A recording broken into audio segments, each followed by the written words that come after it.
예, 안녕하십니까. 여러분들의 백만장자입니다. 사랑합니다. 휴일을 지나면서 여러분들께 좀 편안하게, 즐겁게 들을 수 있는 영상. 지금 우리가 3주 동안 그냥 휘몰아치는 조종과 이런 힘든 것을 지금 이제 많이 이제 좀 겪으시고 해서 마음이 다들 그러실 건데, 좀 편안한 영상 한번 만들어 봤어요. 그러면서도 좀 재미있는 영상이 뭘까 만들었는데, 제가 여러분께 질문 하나 드려볼게요. 자, 삼성전자가 사실 국내에 있는 기업 중에서는 대단한 기업이죠. 전 세계에서 거의 뭐 반도체 쪽에 1등을 하고 있고, 스마트폰도 뭐 판매량으로는 사실 1등입니다. 사실 국내 기업이라고 하기에는 믿기지 않을 정도로, 이런 말씀하면은 뭐 좀 어떻게 들리실지는 모르겠지만 어쨌든 정말 대단한 기업이죠. 그런데 이 전자라는 회사가 이렇게 될 수 있었던 원동력은 뭘까? 과거에 도대체 무슨 일이 있었길래, 왜 이병철 회장과 이건희 회장이 도대체 어떻게 경영을 했길래 삼성이 이런 회사가 될 수 있었을까 하는 그 질문에 대한, 물론 여러 가지 어떤 일들이 있었지만 이 한 가지만 우리가 보더라도 이래서 삼성이라는 회사가 이렇게 될 수 있었구나. 근데 저는 오늘 제 이 영상을 여러분께 예전에 그 에피소드를, 이병철 회장입니다. 호암 이병철 회장 에피소드를 여러분께 전달을 드리면서 어쩌면 여기에서 삼성의 미래에 대한 해답이 또 있지 않나 하는 마음으로 영상을 한번 만들어 봤습니다. 그냥 편안하게 즐겁게 한번 들어주시기 바랍니다. 자, 예전으로 넘어갑니다. 언제? 1983년으로 가도록 하겠습니다. 자, 타임머신 타고 1983년이면은 제가 딱 10살 때입니다. 여러분, 10살 때. 예.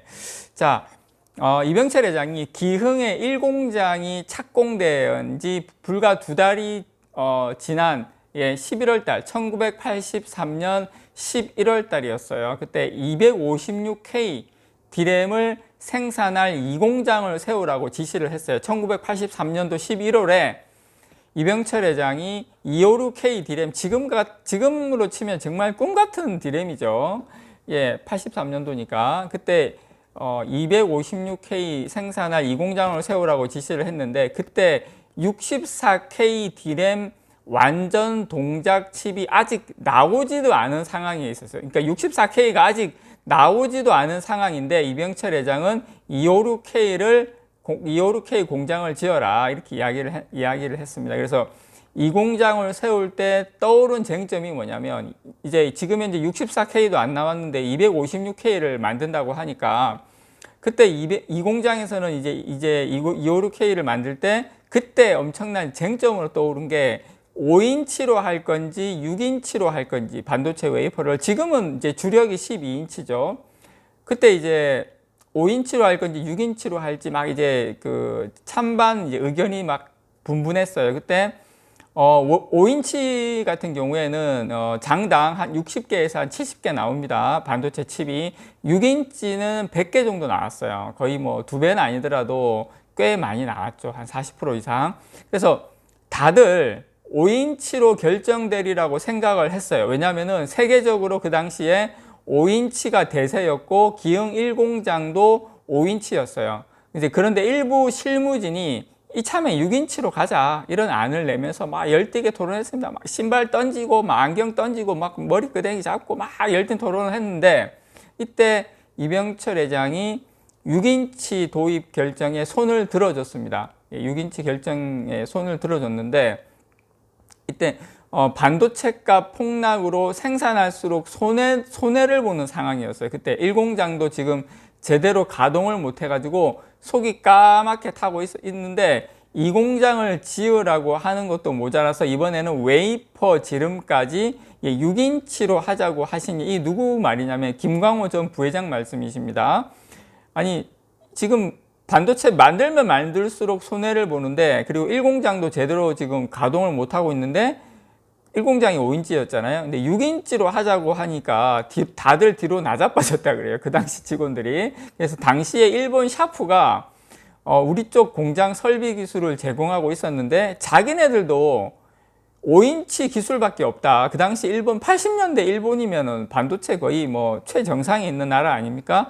자기들도 5인치 기술밖에 없는데 상당히 난처했대요. 하지만 예, 이병철 회장은 물러서지 않고 예, 계속 6인치로 간다. 그리고 결국 따를 수밖에 없었다고 했는데 제가 앞에 말씀드렸다시피 반도체 업계에서 웨이퍼 크기 늘리기 경쟁은 지속적으로 이루어져 왔습니다. 지금은 뭐 3인치, 뭐 4인치, 5인치 이쪽은 미국이 선도를 했는데 6인치는 일본이 먼저 치고 나갔어요. 그래서 미국을 뒤쫓던 일본이 미국을 추월해서 세계 반도체 최대 생산국으로 부상한 배경에도 사실 공격적인 6인치 투자가 그 당시 좀 있었습니다. 하지만 이제 이병철 회장께서 6인치 도입을 결정할 당시에는 그 당시에는 일본에서도 제대로 만드는 회사조차 없던 상황이었는데 설사 만든다 해도 성능이 입증되지도 않은 상태였죠. 그때 주문을 해도 거의 막 1년 넘게 걸리는 그런 상황인데 이병철 회장은 돌격 앞으로를 당시에 외쳤죠. 근데 결과적으로 어떤 상황이 벌어졌냐면 이병철 회장의 6인치 결정은 3공장 증설과 함께 또 다른 신의 한 수가 됐습니다. 1988년도에 삼성 반도체 대반전의 역사가 256K가 불티나게 팔리면서 가능을 했죠. 그 당시 1988년도에 이때 이제 256K 양산 라인이 당연히 이제 이 공장 6인치 웨이퍼에서 나왔는데 이제 칩당 100개씩 나오니까 결정적인 효자 노릇을 이때 했습니다, 여러분. 그때 대반전이 일어난 거죠.